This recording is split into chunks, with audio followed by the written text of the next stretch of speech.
Hi and hello creators, welcome back to Unitech Telugu. ఈ రోజు మనం వీడియోలో ఒక గూగుల్ డ్రైవ్ నుంచి ఇంకో గూగుల్ డ్రైవ్ ఫైల్స్ ఎలా ట్రాన్స్ఫర్ చేయాలనేది ఈ వీడియోలో చూద్దామండి. ఇంతవరకు మన యూట్యూబ్ ఛానల్ సబ్స్క్రైబ్ చేయకపోతే ఛానల్ సబ్స్క్రైబ్ చేసుకోండి, పక్కలో ఉన్న బెల్ ఐకాన్ యాక్టివేట్ చేసుకోండి, అందరికీ షేర్ చేయండి. ఇప్పుడు మీరు మీ దగ్గర ఉన్న ఈమెయిల్ ఓపెన్ చేసుకొని గూగుల్ డ్రైవ్ ఓపెన్ చేసుకోండి. గూగుల్ డ్రైవ్ ఓపెన్ చేసుకున్న తర్వాత మీ ఫైల్స్ అనేది షో అవుతూ ఉంటుంది. అది ఇమేజ్ గాను ఉండొచ్చు, ఫైల్స్ గాను ఉండొచ్చు, ఫోల్డర్ గాను ఉండొచ్చు. ఎలా ట్రాన్స్ఫర్ చేయాలంటే ఏదైనా ఒకటి సెలెక్ట్ చేసుకోండి. ఇప్పుడు మనం ఫోల్డర్ సెలెక్ట్ చేసుకుందాం. ఫోల్డర్ సెలెక్ట్ చేసుకున్న తర్వాత రైట్ క్లిక్ చేయండి. మీకు షేర్ అనే ఆప్షన్ షో అవుతుంది. షేర్ అనే ఆప్షన్ క్లిక్ చేయండి.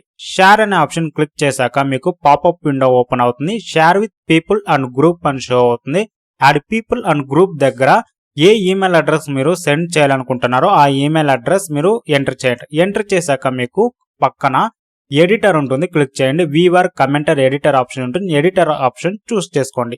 ఎడిటర్ ఆప్షన్ చూస్ చేసుకున్న తర్వాత సెండ్ అని ఉంటుంది. సెండ్ అనే ఆప్షన్ క్లిక్ చేయండి. క్లిక్ చేయగానే పర్సన్ యాడెడ్ అని వస్తుంది. పర్సన్ యాడెడ్ అని వచ్చాక ఇప్పుడు మీరు ఏ ఈమెయిల్ అడ్రస్ మీరు సెండ్ చేశారో ఆ ఈమెయిల్ అడ్రస్ అనేది ఇప్పుడు మీరు ఓపెన్ చేసుకోండి. ఇప్పుడు మనం ఆ ఈమెయిల్ అడ్రస్ ఓపెన్ చేసుకుందాం. పైన టాప్ లో న్యూ అనే ఆప్షన్ షో అవుతుంది. న్యూ అనే ఆప్షన్ క్లిక్ చేసుకోండి. ఒక ఫోల్డర్ క్రియేట్ చేసుకోండి. ఇప్పుడు మనం ఫోల్డర్ అనేది క్రియేట్ చేసుకుందాం. ఫోల్డర్ క్రియేట్ చేసుకున్న తర్వాత షేర్ విత్ మీ అనే ఆప్షన్ మీకు కార్నర్ లో ఉంటుంది, క్లిక్ చేసుకోండి. క్లిక్ చేసుకున్న తర్వాత ఇప్పుడు మనం షేర్ చేసాం కదా ఫోల్డర్, దాన్ని డబుల్ క్లిక్ చేసుకోండి. డబుల్ క్లిక్ చేసుకున్న తర్వాత మీరు షేర్ చేసిన ఇమేజెస్ ఏదైతే షేర్ చేశారో అవన్నీ ఇందులో షో అవుతుంది. ఇప్పుడు మీరు కంట్రోల్ ఏ ఇచ్చి సెలెక్ట్ చేసుకోండి అన్ని ఫైల్స్ సెలెక్ట్ చేసుకున్న తర్వాత మూవ్ అనే ఆప్షన్ షో అవుతుంది. రైట్ క్లిక్ చేయండి, మూవ్ ఇచ్చేయండి. మూవ్ ఇచ్చేసిన తర్వాత మీకు పాపప్ అనేది షో అవుతుంది. పాపప్ ఇచ్చాక బ్యాక్ రండి.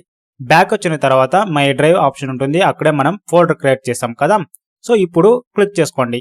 మై డ్రైవ్ అనే ఆప్షన్ మీరు క్లిక్ చేసుకున్న తర్వాత ఏరో మార్క్ క్లిక్ చేసుకున్న తర్వాత మనం క్రియేట్ చేసిన ఫోల్డర్ సెలెక్ట్ చేసుకోండి. సెలెక్ట్ చేశాక మూవ్ హెయిర్ ఆప్షన్ ఉంటుంది, మూవ్ హెయిర్ ఇచ్చేయండి. మూవ్ ఇచ్చేయండి. టోటల్ గా అన్ని ఫైల్స్ మూవ్ అవుతుంది. చూసారా, ఇప్పుడు అన్ని ఫైల్స్ అనేది మూవ్ అయింది. ఇప్పుడు మనం చెక్ చేసుకుందాం. మై డ్రైవ్ కి వెళ్ళండి. మై డ్రైవ్ కి వెళ్ళిన తర్వాత మనం క్రియేట్ చేసిన ఫోల్డర్ లోపలికి వెళదాం. ఫోల్డర్ లోపలికి వెళ్ళిన తర్వాత లోడ్ అవుతుంది. లోడ్ అవ్వగానే చూడండి ఫైల్స్ అన్ని ట్రాన్స్ఫర్ అయ్యింది. ఇప్పుడు చూసారు కదా, ఒక గూగుల్ డ్రైవ్ నుంచి ఇంకో గూగుల్ డ్రైవ్ ఫైల్స్ ఎలా ట్రాన్స్ఫర్ చేయాలనేది. ఇలాంటి మరిన్ని వీడియోస్ కావాలనుకుంటే ఛానల్ సబ్స్క్రైబ్ చేసుకోండి, పక్కన ఉన్న బెల్ ఐకాన్ యాక్టివేట్ చేసుకోండి, అందరికీ షేర్ చేయండి. Thanks for watching. Have a nice day guys.